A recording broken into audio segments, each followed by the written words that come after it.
Rien ne l'arrête, pas même les intempéries. Delphine monte au front, et c'est comme ça presque tous les jours, depuis le début du conflit social en Guyane. Sur ce barrage, sa mission, canaliser le flot croissant de véhicules qui tentent de passer. Je vérifie l'intention des véhicules, c'est-à-dire est-ce que c'est des véhicules prioritaires ou pas. Les gens qui ne sont pas prioritaires, on les fait retourner vers Cayenne, et les gens qui sont prioritaires, on les laisse passer leur chemin. Bonjour.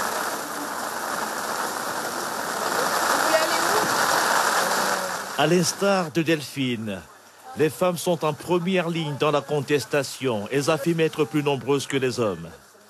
La plupart des barrages tiennent en grande partie grâce à leur engagement et surtout à leur dynamisme. Les femmes sont au four et au moulin. Sur le barrage, il y a beaucoup de dames, y compris moi. Donc on permet d'aider le collectif. C'est pour l'avenir de nos enfants. Ce qu'on réclame, c'est surtout pour l'avenir. Donc les mamans, on est toujours très très sensibles à l'avenir de nos enfants.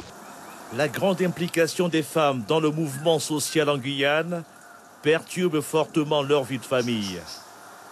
Delphine passe très peu de temps à son domicile et depuis près de 3 semaines, la quadragénaire voit très peu ses 3 enfants. Je me couche très tard parce qu'en fait je fais tout le soir. J'essaye de préparer les repas à l'avance, de les congeler ou de les mettre au frigo. Et puis je demande aux enfants d'être beaucoup plus autonomes qu'habituellement. Comme nombre de femmes engagées dans le combat pour le décollage de la Guyane, Delphine exerce une activité professionnelle. Infirmière libérale, elle dispense des soins à domicile. Installée depuis près de 22 ans dans le département, Delphine est aussi sapeur-pompier volontaire.